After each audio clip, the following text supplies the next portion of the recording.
Esse é o terceiro podcast da MWF. Hoje, né, nós vamos conversar com o Lucas Bruller, que ele é especialista, estudioso de investimentos, né? Então, ao longo desses podcasts, a gente falou no primeiro encontro nosso a respeito do empreendimento, né, do trator elétrico e autônomo. No segundo podcast, nós conversamos com o Mike do Vida no Campo, que é produtor, né? Deu a visão dele, a visão do produtor. Conversamos junto com ele, com o Rogério Menezes, nosso sócio, que cuida do desenvolvimento do trator. E hoje nós vamos falar de investimentos. Afinal, como todo esse grande negócio, né? Como essa tecnologia vai chegar no ponto ótimo de ser vendido em todo o país e no mundo, né? Então, toda essa máquina, né, ela é movida inicialmente pelos investimentos que acontecem. Então, está aqui comigo o Lucas Bruller. Eu gostaria que ele se apresentasse. Vamos lá. Marcos, primeiramente, obrigado pelo convite. Prazer estar aqui falando com você. A gente já conversa bastante, né, desde que eu conheci toda a estrutura da MWF. É um prazer estar conversando aqui com você. Agradeço o convite, né? Para quem não me conhece, sou Lucas Bruller, tenho 27 anos, estudo sobre investimento desde 2018, né, por conta própria, e atualmente tenho me especializado muito nessa área para poder, de fato, agregar valor às pessoas e tentar ajudar, de fato, nesse segmento. Perfeito. Então, assim, o Lucas, ele estuda mesmo muito a respeito, né, dos mercados, de como se comportam e vê toda a dinâmica, né, de empresas no Brasil e fora. Ele participa eu acompanho, ele me mostra que muitas vezes participa de alguns cursos, seminários, né, aqui no Rio, fora do Rio, São Paulo, em outros estados, e sempre com o pessoal que é muito importante aí no mercado. Ele tá sempre por dentro. E o Lucas também, ele investe com a gente aqui, né? Então ele estuda, é estudioso e também investe com a gente aqui na MWF Agro, né? No nosso projeto do trator elétrico e autônomo. Então, a gente aqui, antes de começar a conversar, o Lucas me passou uma informação interessante que ele trouxe para compartilhar com a gente. Acontece o seguinte: ele mostrou a evolução do preço das ações de 3 grandes empresas fabricantes de tratores, empresas centenárias, que a gente conhece aqui. Ele vai falar quais são essas empresas e a dinâmica desse crescimento do número de ações. Vai lá, Lucas, como que você me contou aí? A gente, quando a gente vai analisar as empresas, a gente sempre acaba fazendo uma espécie de comparação com outras, né? Como a MWF acaba sendo uma empresa de capital fechado, né, por isso que a gente fala que é um private equity, a gente pega exemplos de outras empresas, né, no caso as maiores do mercado, né, a Massey Ferguson, New Holland, John Deere, e começa a olhar para elas para entender o segmento que elas atuam e que a MWF vai atuar, a MWF Agro, né? E aí, quando você olha em panorama de preço, e aqui é uma análise bem rasa, quando a gente só olha o preço da ação, isso foge até do conceito ideal de análise de investimento, quando a gente vai olhar para o valor da empresa, porque aí existe um abismo entre valor da empresa e preço da ação. Mas se a gente for olhar só pelo preço, se tratando de valorização de capital, que na maioria dos casos, quando a gente investe em private equity, a gente também está buscando isso, valorização de capital, a gente vê um salto gigantesco, né? Foi o que eu te mostrei no gráfico. A gente pega lá, e eu trouxe um gráfico partindo de 2013, ali quase 2014, e você vê que há uma linha curva ascendente que esse preço vai subindo. No caso da John Deere, por exemplo, que houve a maior valorização, ela chega ao pico de $409, que foi a última cotação que eu olhei. Então ela saiu de patamares de 10, 20 dólares, talvez menos do que isso, se você olhar tempos ainda mais antigos, chegando ao patamar de R$409, ou seja, uma valorização gigantesca, é exponencial esse crescimento, né? E aí, às vezes a pessoa não compreende que quando você investe em uma empresa de capital fechado, como a MWF Agro, você também tem um preço de ação.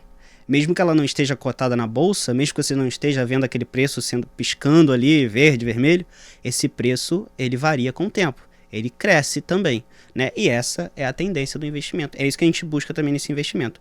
Então é interessante você ver, foi o que eu te mostrei. Você vê que há uma linha crescente da valorização da empresa, se tratando do preço, o preço ascendente, crescendo. É muito interessante. Então, para pontuar, eu achei muito interessante no gráfico que o Lucas apresentou. A gente vai deixar um link aqui na descrição do vídeo desse gráfico, que eu vi que as empresas elas mantêm, as 3 empresas de tratores que ele analisou, mostrou, eles têm tem um patamar até 2020. Né? E depois de 2020 um crescimento exponencial, realmente exponencial, e agora está em um outro patamar muito mais alto. Gostaria que você comentasse, porque 2020 foi a pergunta que eu te fiz, né, quando eu olhei, né? Ali, claro, é preciso fazer uma análise muito mais minuciosa de fato para entender, porque cada caso é um caso. Jogando por alto, muito daquilo ali pode ter sido pelo aumento de demanda da pós-pandemia. A gente teve 2019, pandemia, né? Por isso que o nome é Covid-19, porque foi em 2019, mas o impacto maior foi de 2020. E se você olhar o gráfico, né? O gráfico, ele passando aqui 2019, 2020, ele cresce absurdamente.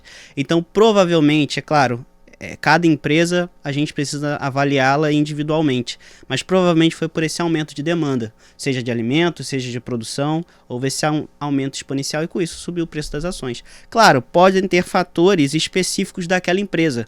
Pode ser que aquela empresa especificamente começou a ter resultados melhores, por exemplo, e por isso houve um aporte financeiro maior. Né, os investidores lá de Wall Street falaram assim, pô, a empresa tá gerando lucro, receita, tá produzindo mais, tá uma empresa que tá melhor, eu vou aportar mais agora. Isso pode ter também sido dois impactos para que houve esse aumento. Mas pela região, pelo ano ali, provavelmente foi a pandemia ali que influenciou também nesse impacto. No caso, a pós-pandemia que influenciou também esse crescimento. Então, só para pontuar, o preço das ações de uma das empresas que você analisou aí, o patamar dela antes de 2020 era quanto, mais ou menos, o preço da ação? Pelo gráfico, sim, cerca de menos de R$200 ali, na faixa o mínimo chegou a quase $100 no caso, perdão. A $100. Chegando a $409 agora. Então hoje $409. Então até 2020 ali eram $100. Aproximadamente $100. Aproximadamente $100. Daí, a partir de 2020 teve um crescimento exponencial e hoje está num patamar, numa média de $409. $409. Sendo que o pico dela foi quase 420, mais ou menos, $410, $20 por aí. Mas isso aí se manteve, eu tô vendo no gráfico aqui, tem umas quedas, altos e baixos, mas na média isso aí tem se mantido aí esses 4 anos, né? Depois sim. 20, né? Aí entra a questão de análise gráfica, né? Normalmente, quando a gente trabalha com investimentos, a gente tem algumas formas de analisá-lo. Né? Então a gente tem a forma que a gente chama de fundamentalista, onde a gente pega os dados financeiros da empresa e faz uma análise ali, né? E aí entra análise de setor, estabilidade financeira e etc. E tem análise gráfica, que é essa que a gente está olhando aqui de maneira bem superficial, vamos dizer assim. Então quando a gente olha na análise gráfica ou técnica, como é dita, quando você vê essa região aqui, a gente fala que houve uma consolidação e o mercado andou de lado. Né? Então, basicamente, o preço chegou num nível em que ele foi andando de lado, ou seja, ele se consolidou, estabilizou e foi andando. Então, assim, você vê que ela continua crescendo, mas num ritmo bem mais lento, mas mesmo assim continua crescendo. Perfeito. Então, acho que é interessante, né? Você vê o crescimento de uma empresa de tratores, né? Já consolidada, centenária, e é o mercado que a gente está entrando aqui, né? Que é um mercado... É o mercado de tratores, só que com uma nova abordagem, que é um trator que é elétrico e autônomo ainda, né? Sim. Então você tem muitas coisas disruptivas, né? E que estão assim, estão assim, em sintonia com o que está sendo feito hoje no mundo, né? A eletrificação e a questão também de autonomia. Então hoje a MWF hoje ela financia esse início de suas operações, né? Com o Private Equity. E a gente fala o tempo todo que Private Equity, eu gostaria que você definisse para mim. O que é esse Private Equity que a gente fala todo o tempo aqui? Assim, numa tradução muito mal feita, é capital fechado, né? Então, são empresas de capital fechado, né? De capital privado, onde há um aporte financeiro. Né? Então, quando a gente investe em empresas de capital fechado, a gente está investindo em empresas de certa forma que já estão estabelecidas no mercado, mas elas não estão listadas em bolsa ainda. Por isso que a gente fala que é capital fechado. Existem vários ciclos de investimento dentro do Private Equity e a MWF agora está no primeiro ciclo, onde ela está captando recursos para, de fato, crescer, desenvolver e assim passar para a segunda etapa, que seria um IPO no futuro, que é o objetivo da MWF Agro e assim como outras empresas desse segmento, né, no segmento de Private Equity. O que acontece? Existem várias formas e vários tipos de investimento que são feitos dentro desse segmento. Por exemplo, às vezes a MWF pode receber um aporte de um fundo de investimento que vai querer fazer uma reestruturação da estrutura da empresa. Isso pode acontecer. Não significa que será dessa maneira, né? Mas, da mesma forma como eu sou um investidor autônomo e fiz um aporte financeiro na empresa. Me tornei sócio dela e quero participar do processo todo, como, né, acompanhar, estar atento, afinal é o meu capital que está sendo aportado ali, né? Então, Private Equity basicamente é isso, é você investir numa empresa de capital fechado, que na maioria dos casos é uma empresa estabelecida, já funciona, mas que ela está buscando recursos para se desenvolver e no futuro fazer um IPO e dar esse retorno financeiro para o investidor. No caso, em sua maioria, vamos dizer assim, 90% talvez, posso estar até exagerando um pouco, mas cada estratégia é diferente, né? Normalmente os fundos de investimento fazem isso, eles investem, esperam ao IPO, quando a empresa é vendida na bolsa, eles recuperam o investimento com aquele lucro da valorização do preço das ações.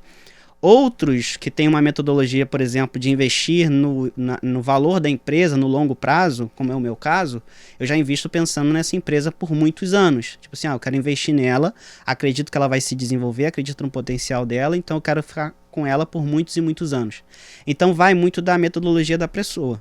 Mas, de maneira resumida, investir em Private Equity é investir em empresas estabelecidas de capital fechado através de aporte financeiro, basicamente é isso. Não, perfeito. Eu gosto de exemplificar, eu gosto de história. Eu gosto de exemplificar com casos históricos, né? Eu vou falar de duas personalidades, com certeza você conhece até melhor do que eu, que começaram, né, até onde você pode me corrigir, até onde eu vi a respeito, eles começaram suas carreiras, vamos dizer assim, investindo, em muitos casos, em empresas de capital fechado, que é o caso nos Estados Unidos do Warren Buffett, né, e no Brasil do Barsi, né? Eu gostaria que você comentasse, se foi isso mesmo, teve alguns casos assim? São histórias bem interessantes, né? Todos os dois são referências para mim quando se tratam de investimento, são duas pessoas brilhantes nesse segmento.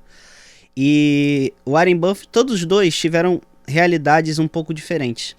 O Luiz Barsi era uma pessoa muito pobre, né? A história dele, ele conta, ele foi engraxate quando criança, né? Para ajudar os pais, foi expulso da casa dele, ele e a mãe. Passaram muita dificuldade, ele viu nos investimentos uma possibilidade de crescer, se desenvolver e se tornar uma pessoa rica, porque ele não queria mais ser pobre, era o que ele dizia. E o Warren Buffett, ele já vive uma realidade um pouco diferente, os pais deles tinham uma condição financeira razoavelmente boa, né? Ele não tinha uma vida pobre como o Luiz Barsi, então foram realidades diferentes. Porém, ambos investiram em empresas que eles acreditavam ser negócios promissores. Eu acho que o Luiz Barsi seja até mais conservador do que o Warren Buffett, minha visão pessoal. Porque o Luiz Barsi carregou empresas por mais tempo. É um termo que a gente usa, né? Ele ficou investido naquela empresa por mais tempo. E o Warren Buffett trocou muito de empresas. As pessoas falam assim, o Warren Buffett é um investidor de longo prazo, ele segura a empresa e não vende nunca. Não, tem dados históricos que mostram que o Warren Buffett vendeu várias vezes posições. Até recentemente ele vendeu uma grande posição da Apple, por exemplo. Mas é uma questão de alocação de carteira dele. Enfim, todos eles investiram em projetos que eles acreditaram. E aí há uma análise minuciosa da empresa, cada um com sua técnica, vamos dizer assim. Claro que o Luiz Barsi aprendeu muito com Warren Buffett, com Benjamin Graham, Peter Lynch, etc. Você vê isso na metodologia dele. Se ele não aprendeu, há muita semelhança. Mas ambos, e eu volto nesse tema, investiram acreditando no projeto. E até migrando um pouco para a parte de bolsa de valores, às vezes a pessoa vê o nome da empresa lá, o código, e acha que é só uma letrinha piscando, mas não é, tem uma empresa ali por trás. E aí que entra a questão do Private Equity, por exemplo. Eu não tenho o nome da MWF Agro piscando na minha tela lá para eu saber o preço da ação a todo momento. Então eu preciso de uma análise minuciosa da empresa. E isso deve ser feito também para as empresas na bolsa. E era isso que eles faziam, e fazem até hoje. Né? O Luiz Barsi aí, aqui no Brasil, que é até mais fácil de você acompanhar, ver, né? E o Warren Buffett lá nos Estados Unidos. E detalhe, o Warren Buffett ele tinha um mar de empresas, desculpa o termo, mas ele tinha um mar de empresas muito maior do que o Luiz Barsi. Você tem um número muito maior de empresas listadas em bolsa ou fora delas nos Estados Unidos do que no Brasil. Então você tinha muito mais possibilidades do que aqui. O próprio Warren Buffett fala isso. Eu dei a sorte de nascer num país com uma moeda estável, com possibilidade das empresas se desenvolverem. Então ele mesmo fala isso, ele assume isso. Sim. Então, por isso que eu mesmo, Lucas, acredito que o Luiz Barsi acaba se tornando um cara muito, muito bem sucedido. E eu acabo me espelhando muito mais nele. Porque ele se tornou bilionário investido em empresas num país como o nosso, que é completamente diferente dos Estados Unidos. Entendeu? O Luiz Barsi hoje ele tem quantos anos mais ou menos? Tem mais, tem os seus 70? Eu acho que ele tem uns 70, 80 anos, eu não aí, sei, né? não sei. Por aí. Então, isso eu acho interessante, a idade, pelo seguinte. Quando ele começou a investir, trabalhar com investimento, quanto tempo atrás? Então, a história, ele já era, se eu não me engano, ele já era formado em contabilidade, então ele já devia ter uns 18, 20 anos, eu não sei ao certo. Por aí. Porque do que eu sei da história dele, ele trabalhava, não sei se era estágio ou se ele já trabalhava num escritório de contabilidade, e lá ele descobriu o que era dividendos, né? Que é o grande hoje, todo mundo fala em dividendos. E quando ele conheceu dividendos, ele decidiu que queria receber esses dividendos, e aí ele foi procurar saber, começou a investir em ações, e aí se desenvolveu. Então eu acredito que ele deve ter começado ali na faixa de uns 18, 20 anos, não tenho certeza. Então foram uns 50 anos atrás, pelo menos, né? Pelo menos. Então, o que eu acho interessante desses casos icônicos, né, dessas personalidades, é que eles começaram a investir, né, 50 anos atrás, nenhum de nós dois éramos nascidos ainda, né? E então eles tiveram oportunidades que hoje não se tem. As empresas que eles investiram lá atrás conseguiram uma posição grande, né? E no caso do Barsi carregou com ele essas empresas. Hoje ninguém consegue investir o tanto quanto ele investiu. Um exemplo, eu não vou te dar os números exatos, mas o Luiz Barsi investiu no Banco do Brasil, por exemplo, quando a ação valia centavos. Né? A ação chegou a bater 50 e poucos reais, aí houve uma divisão das ações, né? Um split de ações, e agora está cotada a 20 e pouco, 26, 27 reais mais ou menos. Mesmo assim, ele investiu a centavos. Exato.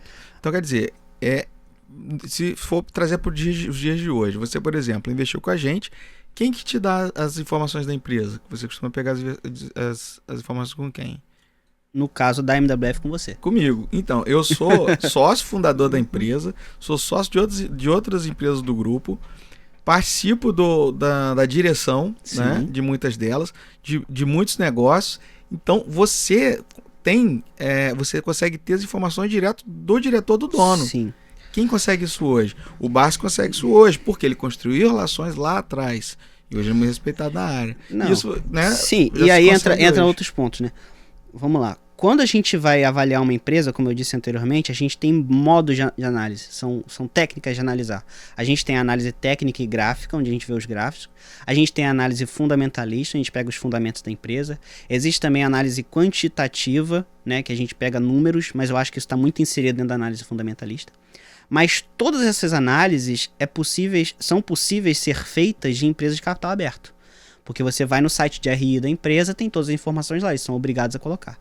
E aí quando a gente fala uma empresa de capital fechado, como que a gente faz essa análise? Como que eu vou fazer uma análise da MWF Agro, por exemplo, se eu não tenho esses dados lá? E isso pode ser uma dúvida de muitas pessoas. Mas a MWF Agro tem uma vantagem sobre outras empresas de capital fechado, que é a proximidade com o CEO, com o diretor, com a empresa. Então hoje eu estou aqui de frente com o diretor da empresa, eu já estive com o CEO da empresa. Quantas pessoas hoje têm a possibilidade de sentar ao lado do CEO do Bradesco, do CEO do Itaú, do CEO do Walmart, para poder conversar, para falar assim, não, mas eu acho isso, minha dúvida é essa, por que vocês fizeram dessa forma? Entende? Então acho que isso é um ponto muito interessante e é um ponto que deve ser valorizado. Porque o Luiz Barsi hoje ele pode sentar com esses CEOs, como por exemplo tem histórias dele, né, com o diretor da Santander, dando pitaco ali ou aqui, mas é porque se o Luiz Barsi quiser investir numa empresa hoje, ele vai investir milhões. Então ele tem um certo poder financeiro que dá essa abertura para ele. Ele não é qualquer um. Eu sou qualquer um, sou ninguém. Mas eu tenho a possibilidade de conversar com o diretor da MWF. Eu posso entender a empresa por dentro.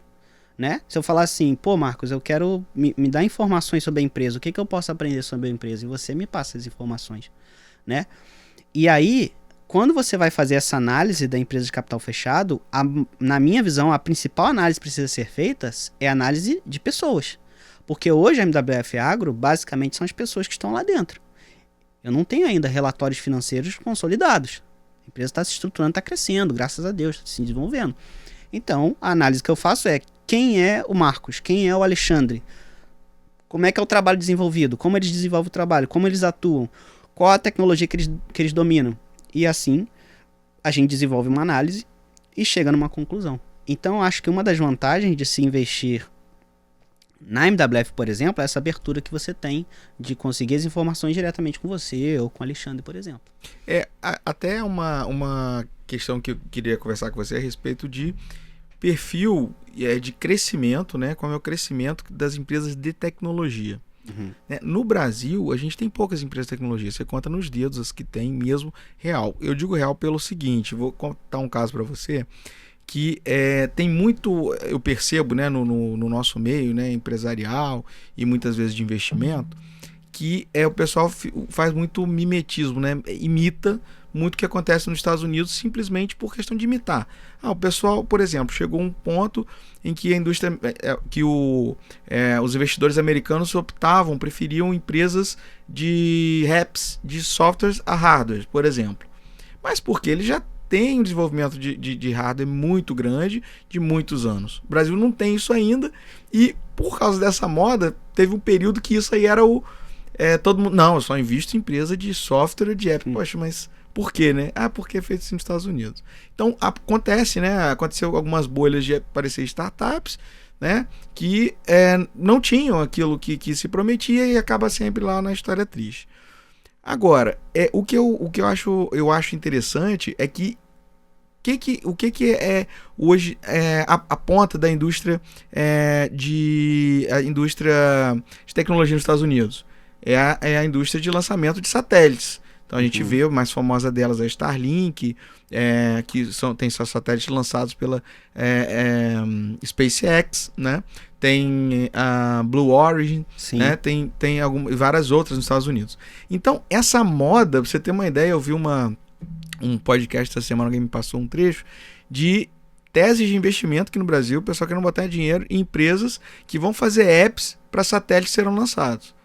Assim, não existem os satélites, não existe o lançamento, e as pessoas partem do princípio aqui, só questão de imitar. Não, vamos imitar porque os Estados Unidos está fazendo, o pessoal já está fazendo softwares e apps ligados ao satélite. Só que lá já existe uma indústria que lança satélite frequentemente. E aqui não existe isso ainda. Então, é aquela questão de você... como foi aquela questão que teve no Brasil, historicamente, do encilhamento, né? Uhum. Que quando começou a República, o ministro, se eu não me engano, da Economia era Rui Barbosa, né? Sim. Começaram a inventar empresas, né? Empresa de ferrovia da Amazônia, empresa de cabotagem não sei de onde, que era só papel, né? Então foram bolhas. Então eu tô vendo isso hoje tratado como algo sério. Não, vamos fazer softwares para satélites, mas não sabem da dificuldade primeiro de lançar um satélite. Sim. Acho que o satélite você lançou e fica lá a vida toda, não é assim, ainda mais se de órbita baixa. Tanto que a SpaceX ela tem que ficar lançando o tempo todo muitos satélites, né? Então, é o famoso colocar o carro na frente dos bois. E o que a gente faz aqui? A gente constrói uma base. Então, antes de eu começar a ter os softwares e todo o controle e várias comodidades para o trator, por exemplo, a gente vai ter primeiro, vai ter o motor daquele trator, vai ter o trator funcionando, vai ter a autonomia dele acontecendo, para daí você ter as aplicações. Aí eu gostaria que você comentasse a respeito desse tipo de bolha e de como são as empresas de tecnologia para valer, né? Principalmente as americanas, que são os melhores exemplos hoje. Como se dá a valorização dessas empresas? A gente falou de uma indústria aí no início da nossa conversa que é muito... que já é tradicional, né, de tratores, mas eu gostaria de tecnologia agora de ponta. Como é que quantas vezes cresce essas empresas hoje, assim? Cresce de maneira absurda. Você pega a Apple, por exemplo, você pega a Nvidia agora recentemente, que teve um boom gigantesco de valorização. O cara que investiu na Nvidia, no momento certo, óbvio, ganhou muito dinheiro com a valorização. Então as empresas de tecnologia, elas cresceram, se desenvolveram muito, continuam. A gente ainda está meio que nesse ciclo de empresas. As empresas mais valiosas do mundo hoje são empresas de tecnologia, isso é um fato, né? Você pega a Nvidia, Apple, Microsoft, A Amazon está no topo da lista das empresas mais valiosas do mundo, né? Só que são empresas que, se você olhar hoje a parte de desenvolvimento deles, que é o que você está falando, elas estão, em alguns casos, anos-luz à frente das empresas do Brasil, né? Muitas das vezes sim. Por exemplo, você tem empresas de tecnologia no Brasil que elas importam um produto da China, colocam o nome delas e vendem. Basicamente é isso que elas fazem. Então não há, e eu posso, assim, não é minha especialidade esse setor, mas eu ainda acho, minha visão pessoal é que ainda há um déficit criativo para essas empresas. É diferente, por exemplo, do que vocês propõem, o que você falou. Ah não, vamos voltar, vamos desenvolver primeiro o motor, os componentes, circuito, etc, etc, etc. E aí entra outro ponto. Beleza, o setor de tecnologia ganha muito dinheiro, movimenta muito dinheiro no mundo todo, beleza, é verdade. Mas no Brasil, o setor agrícola no Brasil movimentou trilhões. E você pode agregar tecnologia ao setor agrícola no Brasil, que é o que vocês se propuseram a fazer, né? Então, assim, na minha visão, há um crescimento exponencial das empresas de tecnologia, elas se desenvolvem muito, há grande potencial de valorização de capital, mas existe também um momento certo de entrar nessas empresas, que é, por exemplo, uma oportunidade que você tinha 50 anos, 100 anos atrás, que o cara que criou o primeiro trator falou assim: Marcos, pô, eu tô precisando de um dinheiro para comprar umas peças ali para desenvolver meu segundo trator, você tem essa possibilidade de me emprestar esse dinheiro? Cara que esteve no momento certo, na hora certa, com esse valor, ele hoje, pô, ampliou o capital, multiplicou o capital dele por muitas vezes. Mas quem cogitaria acreditar, ou supor, ou acertar que haveria esse boom? Poucas pessoas, né? Tem até uma história de um cara que foi no Facebook, acho que ele foi pintar uma parede, alguma coisa assim, e parece que o dono do Facebook não tinha dinheiro para pagar ele, deu umas ações da empresa. Hoje o cara tá milionário. Eu tenho um caso parecido. Assim, o caso parecido foi o seguinte: a gente, a MWF Agro, a forma da gente captar para a MWF Agro, ela já é um aprendizado de um outro empreendimento. Sim. Que nós começamos, você conhece também, né? Que é a MWF Motors, que é uma empresa de motores, né, elétricos, ciclo de permanente. Nós começamos a captar em setembro do ano passado e vamos inaugurar nossa planta agora, dia 23 de novembro. Né? Você está convidado para ir lá. É a nossa primeira planta de motores, 17 mil motores, sim, até 2 kW, né, de potência. E a gente, quando fez a primeira captação, fez primeiro evento, né, de captação, fizemos lá na nossa cidade e chamamos os arquitetos, né, que estavam planejando o nosso galpão, né, a nossa facility toda, para eles explicarem o projeto, mostrarem o pessoal o que seria investido, o que seria feito. E no final eles investiram. Né? Não foi igual o pintor que ganharam, não. Eles investiram, eles botaram o capital melhor deles. Ainda. Pois é, e hoje eles tocam, né, os projetos que a gente contrata, poxa, né, são Sim. também sócios, né? Não, é interessante que assim, a gente tá aqui falando da MWF Agro, né? A gente está falando de uma empresa do setor agrícola, que tem o selo, vamos dizer assim, da MWF, né? Mas a gente também tem que se atentar pelo seguinte: por trás da MWF Agro tem todo um arcabouço, uma estrutura gigantesca, que é a MWF Motors, a MWF Service, que não necessariamente são empresas que estão, eu estou investindo na MWF Agro, estou investindo nessas empresas também. Não necessariamente. Mas você está investindo no potencial intelectual, na capacidade de geração de produtos, de tecnologias que essas outras empresas que vocês estão trazendo junto. Então, assim, vocês pegaram componentes que vocês já fabricam, são testados, comprovados, tem máquinas mega pesadas que dependem desses componentes e que vocês estão agregando num produto novo, exclusivo de vocês. Perfeito? Então, isso é um outro ponto que a gente tem que olhar, né? Então, quando a gente está falando de MWF Agro, de analisar a empresa, uma empresa de capital fechado, que é a MWF, que você hoje tem essa estrutura por trás, você tem um motor que eu vi lá o processo de fabricação e eu, que sou um leigo completo nesse segmento, tive que aprender ali, tive que estudar, procurar como funciona aquilo, eu fiquei impressionado. Por quê? São produtos já validados. Vocês não estão pegando do zero Não, vamos pegar um bocado aqui, outro aqui, como empresas no Brasil hoje que fabricam tratores elétricos, que compram motores prontos de uma outra empresa, inserem no trator deles, no modelo deles e vendem. E aí se der um BO, como a gente fala, como é que faz? A gente não sabe. Então assim, vocês têm o domínio da tecnologia, a MWF hoje tem o domínio da tecnologia, vocês produzem o material, né? Como vocês mesmos me disseram, vocês compram, por exemplo, diretamente o cobre para fazer todo o processo. Então assim, vocês têm esse poder intelectual, vamos dizer assim, e qual o valor disso? Como que eu mensuro o valor, o preço desse conhecimento de tecnologia que vocês têm? Sim, é intangível. Para você ter uma ideia hoje, você vê do ponto de vista de motores, né? Empresas hoje no Brasil que querem fazer alguma coisa que envolva motor ou geradores, gerador também é uma máquina elétrica, é um motor também, né? Assim, de uma permanente, mas ele gera energia. Toda empresa hoje no Brasil que quer fazer algo sério, desenvolver e ter aquele produto, nos procura. Exatamente. Acaba procurando outros mercados e tá com a gente. A gente tem clientes da área aeroespacial para drones, por exemplo, né? Drones agrícolas, para implementos agrícolas.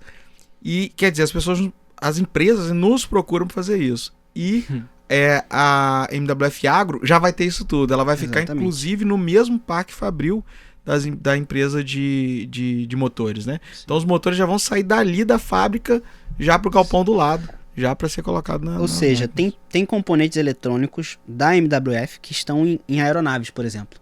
Correto? Isso, tem. E você tem esse componente sendo fundamental para o funcionamento daquela aeronave. Com certeza. E aí, como não acreditar, ou como não supor... Carretas. Carretas, por exemplo.